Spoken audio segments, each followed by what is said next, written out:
Thank you.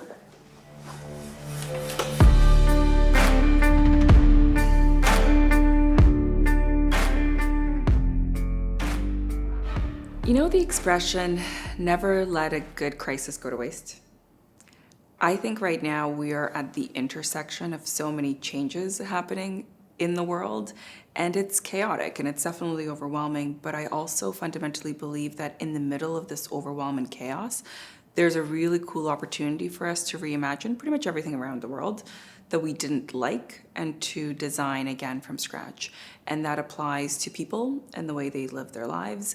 It applies to businesses. It applies to everything, especially with the rise of AI and the way that it's changing work.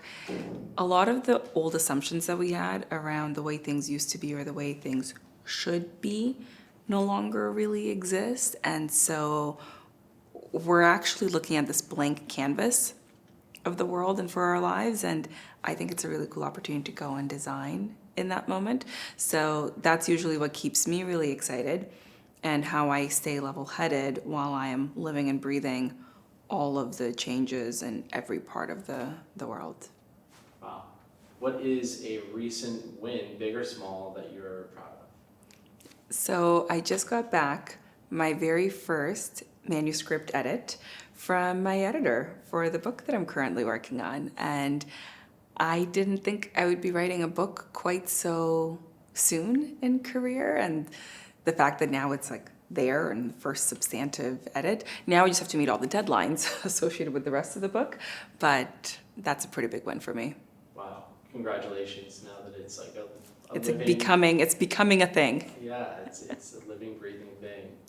I guess tell me a little bit more about your book, what inspired it, and a little bit about it. So I'm writing a book about plants and people and how people are kind of like plants. You walk into a flower shop and you pick up a plant, and what they all have in common is they all come with that little triangular insert in plastic that tells you about the amount of water they need, what temperature they thrive in, how much humidity, and so on and so forth, the care and maintenance instructions. And I've had the privilege of meeting so many people over the course of my life, both through my professional endeavors and just all of my social activities. And I've always realized that, there are common threads that bind us and common components that each person needs, but it's like we're all walking around blind. No one knows what's on their own care and maintenance labels, which means people can't really take care of themselves or put themselves in the right environment where they're going to thrive. And it makes it difficult for other people to take care of you and to support you if no one knows what's on those labels. I mean, how many of us have killed a plant at some point in our lifetime? Everyone.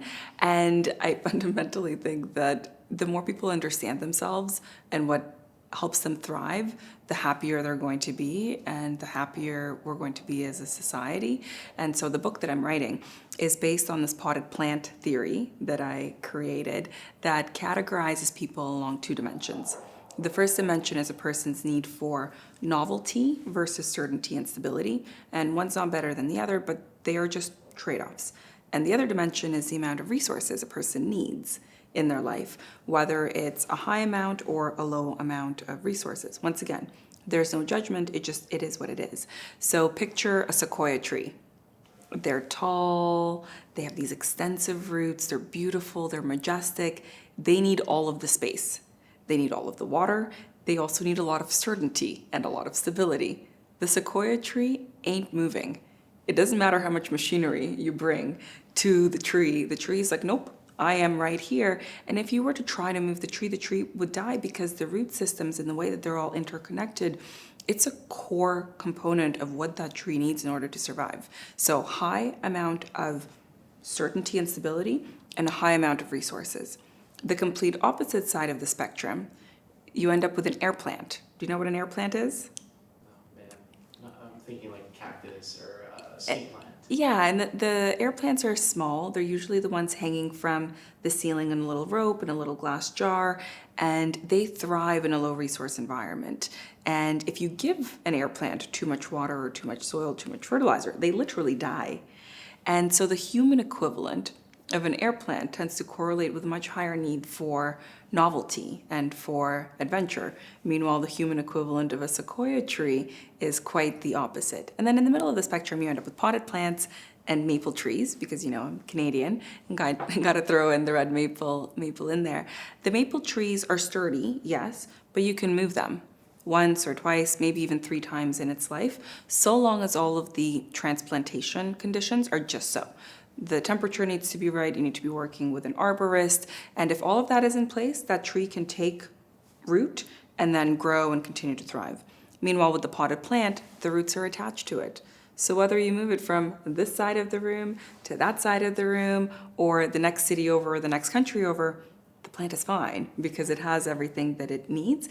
Higher resource requirement than the air plant, for sure, but still much less than the tree species. So generally speaking, depending on where people fall across the spectrum, there are corresponding care and maintenance guides for their happiness. Wow. Wow, that's such a unique perspective, and it definitely resonates with me. So, and I'm sure with many people. Just gonna kind of transition a little bit more to AI. I know it's something that you have great experience with. What possibilities open up when we let AI handle the mundane? Let's start with a stat that says 85% of all employees are disengaged. Our current working models are failing. An 85% failure rate is nothing to be excited about. And yet people are really worried about AI. And I understand why, because it's change, and change is hard, and doing things differently requires, a different amount of mental fortitude. But the way I look at it is the model we're moving away from wasn't all that great. And so I think we can only get better from that absolute rock bottom score. When I look at most organizations and how their workforces are spending time, a lot of it is on the mundane tasks. It's the activities that no one really wants to be doing in the first place. And increasingly, people are feeling like cogs in a machine anyways. So if we gave people time back, if we succeed, and if AI actually takes over more of the mundane tasks, that gives people back time. Time is our most precious asset. And what are you going to do with that extra time? I mean, for me, when it comes to my work, I love mentoring people. That's very much so the highlight of my days. It's the coaching of the junior person, understanding their strengths, understanding their weaknesses, and figuring out how to get them from where they are today to how they're eventually going to grow and progress in their career. I can't do that if I'm hiding behind a screen, going through the umpteenth report and doing manual analysis. But if I get time back as an executive, I want to use that time to reinvest, to actually take a team member out for a lunch and actually, see their eyeballs, take them out for a coffee, have that career coaching conversation. And we don't have enough time for real human connection and real thoughtfulness in our work. Most of our days are full of umpteen number of notifications across all of our devices, and there are so many statistics that show the average number of times that a person gets interrupted over the course of their workday, and it's something like every 2 to 3 minutes you get interrupted.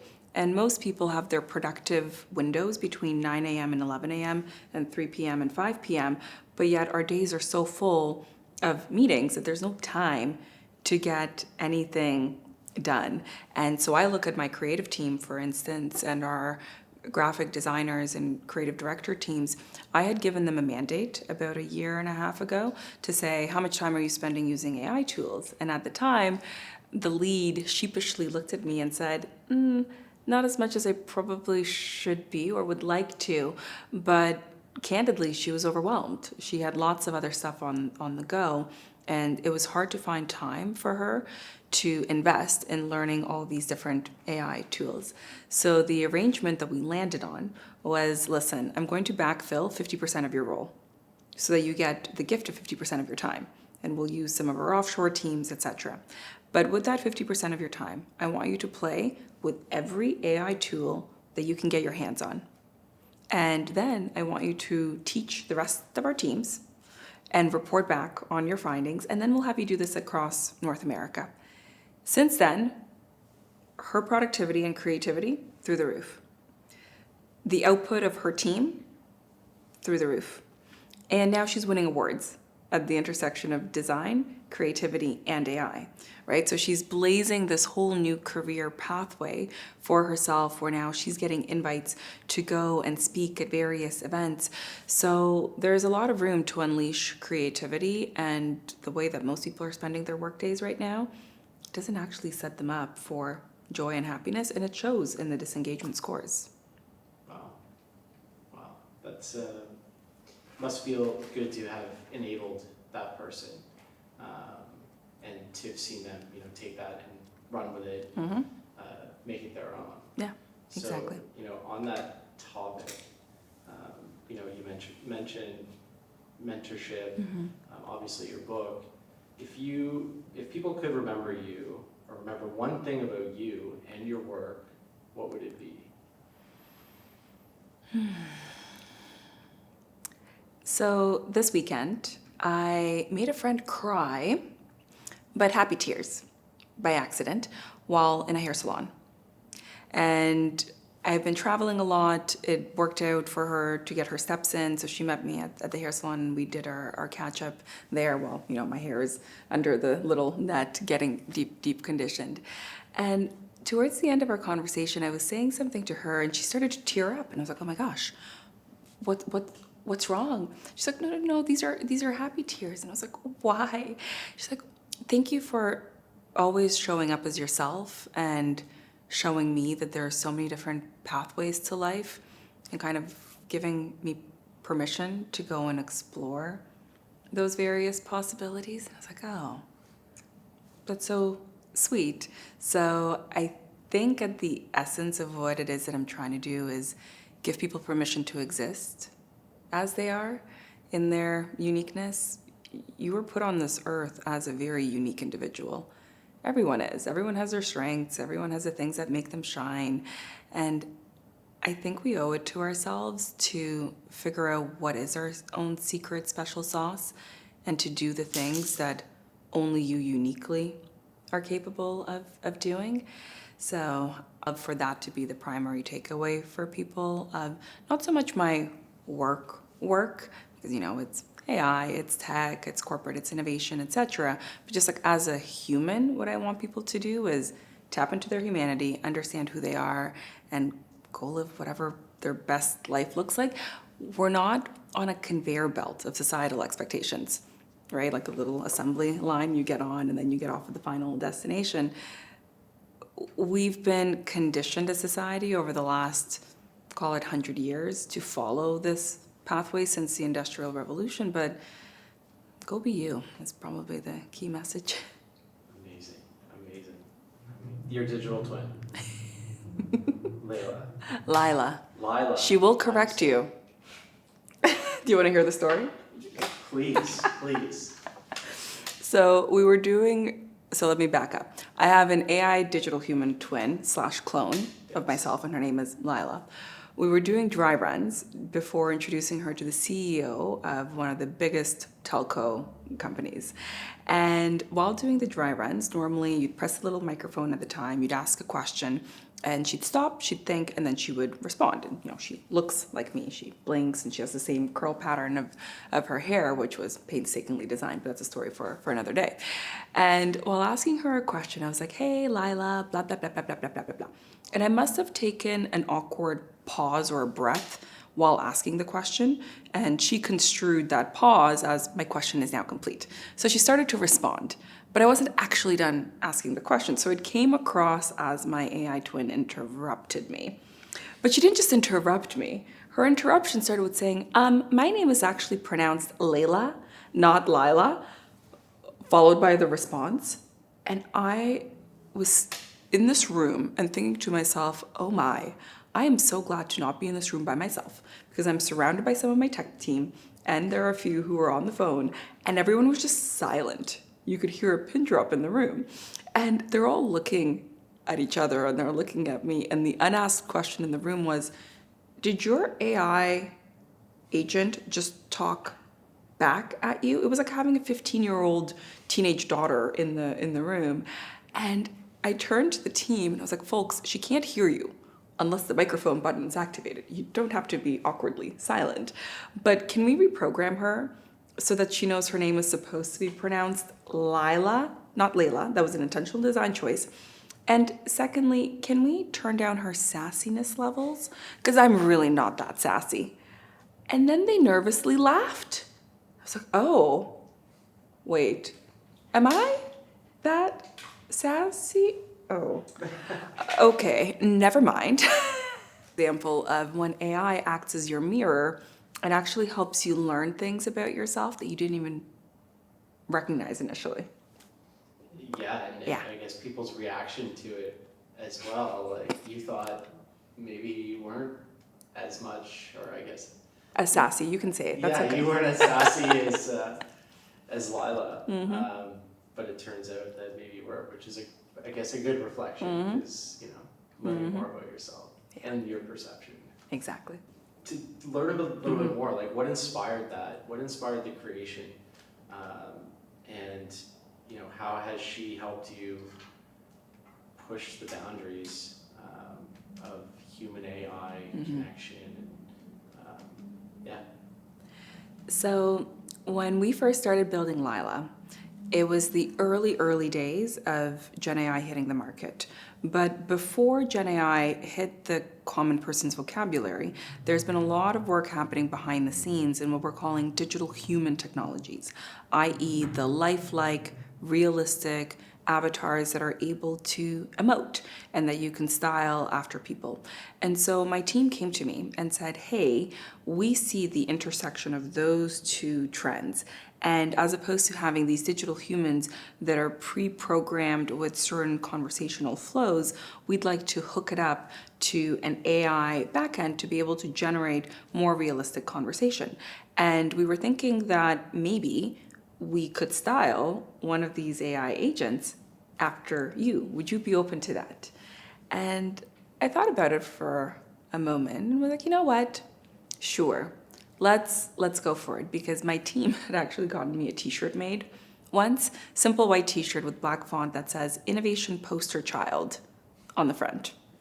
That's generally how they view me. And I was like, this is very in line with my brand of let's dive in with both feet. And so I'm one of the first people in the world who's been cloned.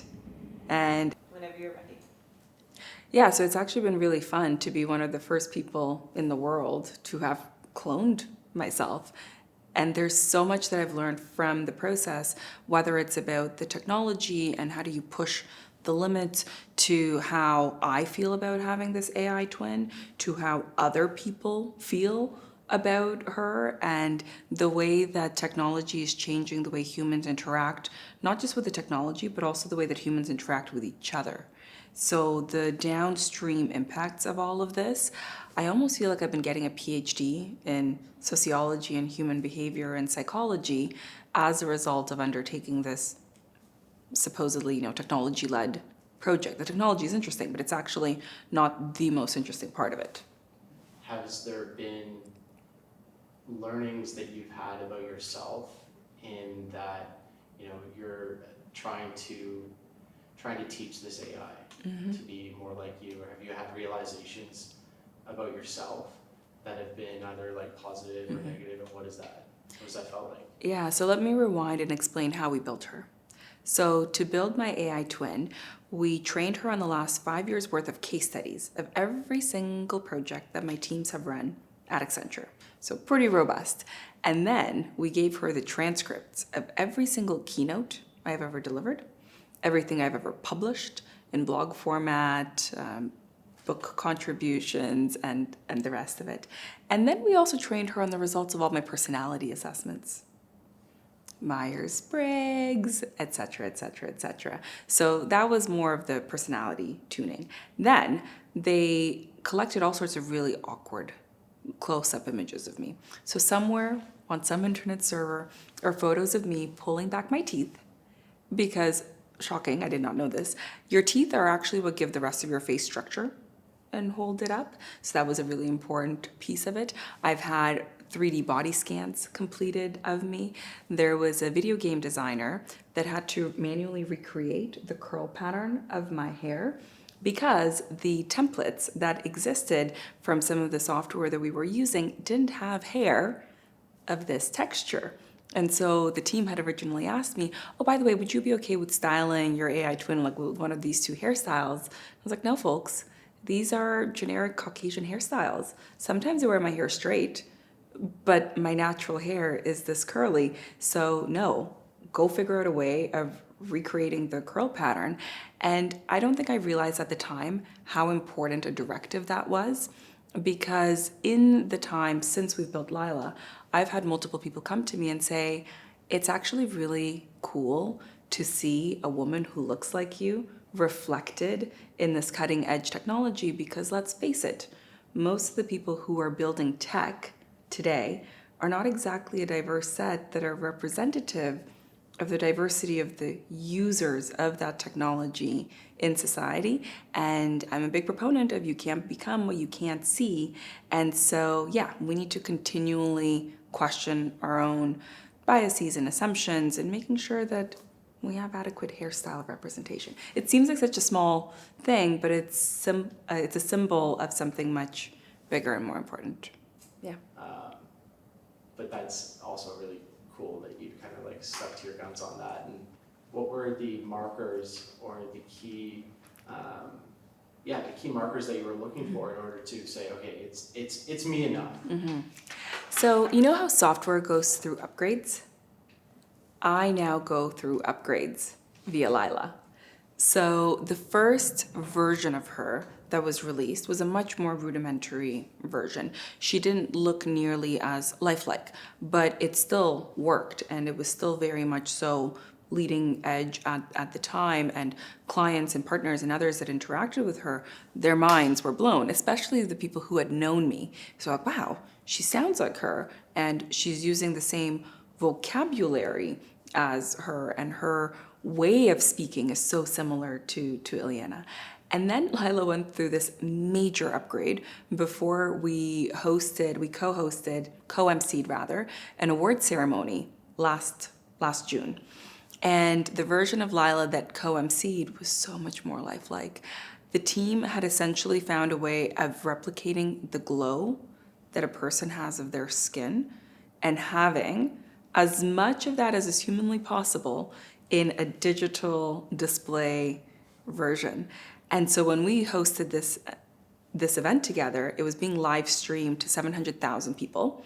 And this was all happening live. So you can imagine the amount of stress that is coursing through my body as I'm on a stage with the entire C-suite of Accenture globally, CEO, CMO, CHRO, CTO, CISO, you get the point. I'm there with this AI agent. There are 700,000 people tuning in, and all these interactions are happening live, and I'm thinking to myself, please, internet connection, do not blink. Dear Laila, please work as planned. No hiccups. This is not the time for hiccups. But it worked. It worked really well. And at the end of that experience, I was overcome with this feeling of relief and also pride. I was like, good job, Laila. I'm so proud of you. And then I paused myself and I was like, proud. Is that a word that one would typically use to refer to an AI that did something that is expected of them? But she's not just an AI. She's my AI twin. And I felt this warmth towards her. And in that moment, I was like, I wonder if this is how grandparents feel when they say, oh, Timmy, good job. Like, Timmy is the smartest little boy in the world. He just tied his shoes so quickly, and they're just overflowing with pride.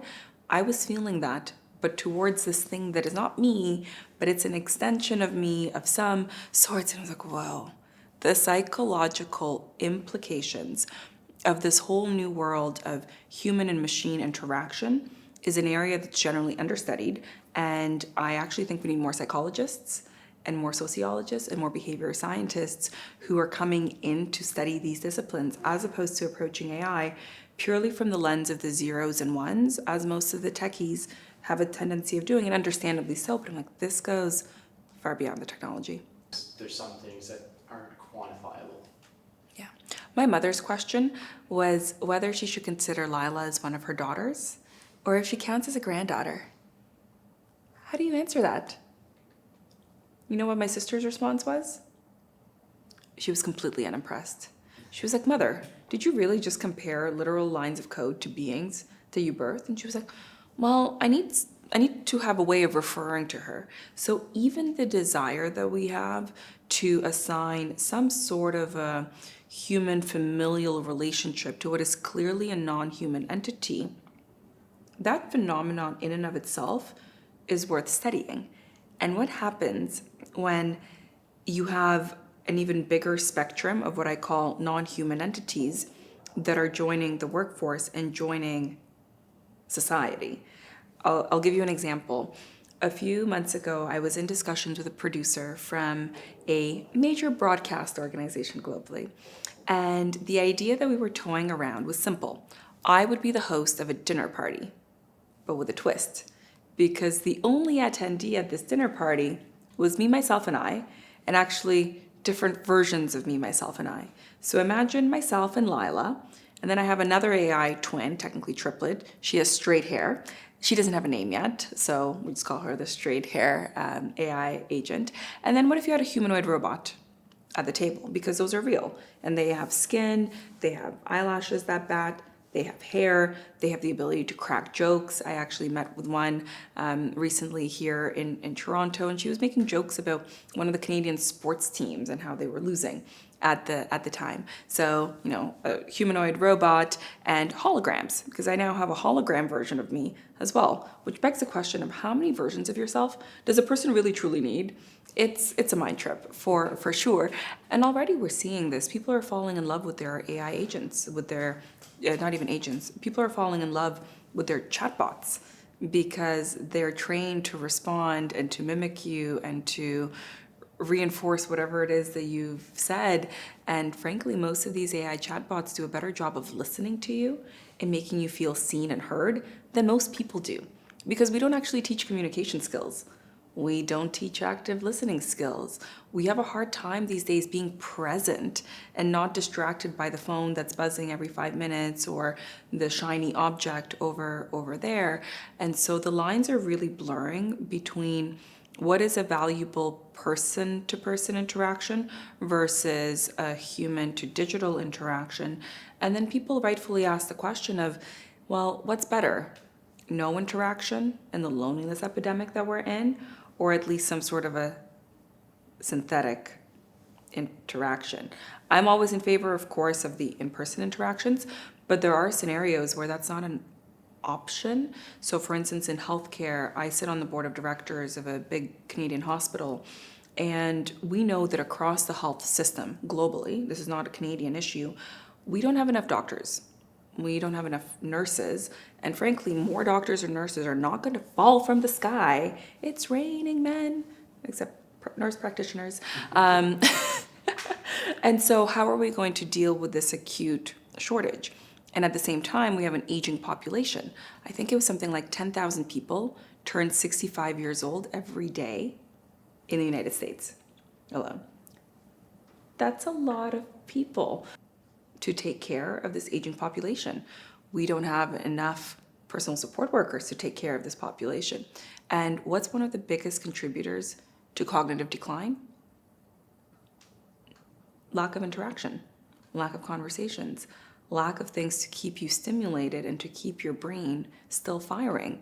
And so if you're sitting someone next to a television where they're passive, or a tablet where they're passively consuming content, that's not supporting their mental health and their cognition.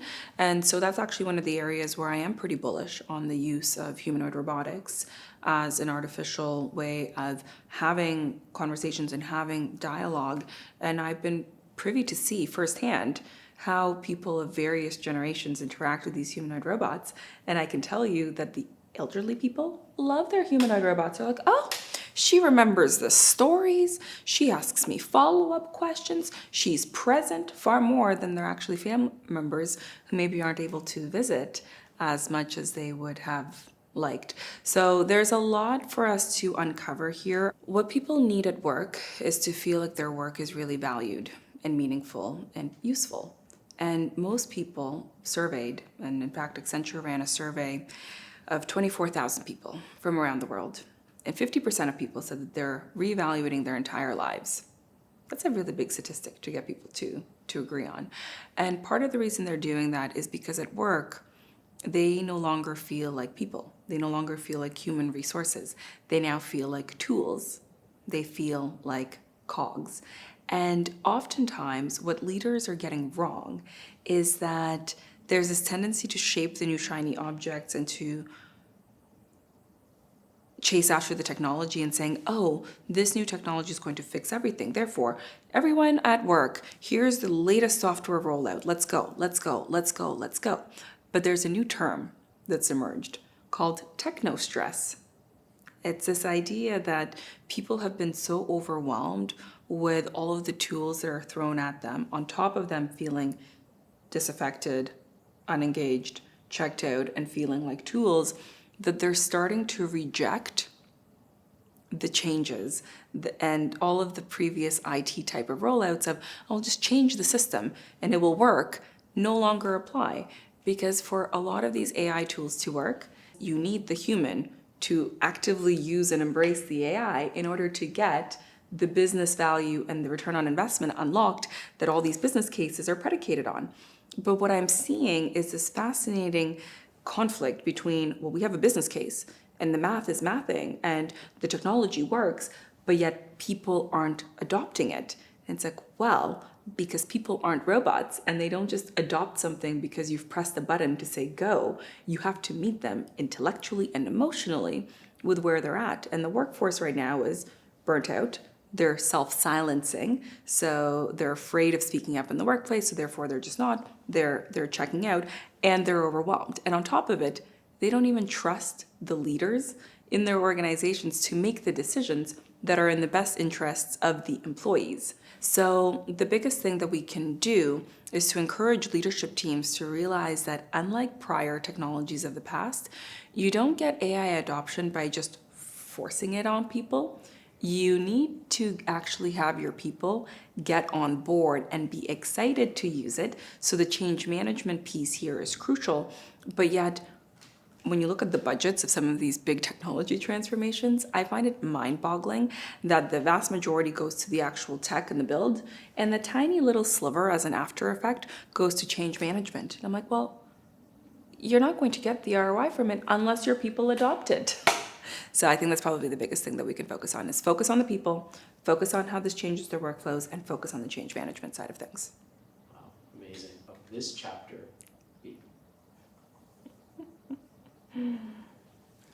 Leveling up. You know how a goldfish can only grow in the size of its pond? There's a picture I once saw that I used in one of my blog posts many years ago of a fish jumping from a little fish bowl into a much bigger fish bowl, and that's what I feel like I'm currently doing.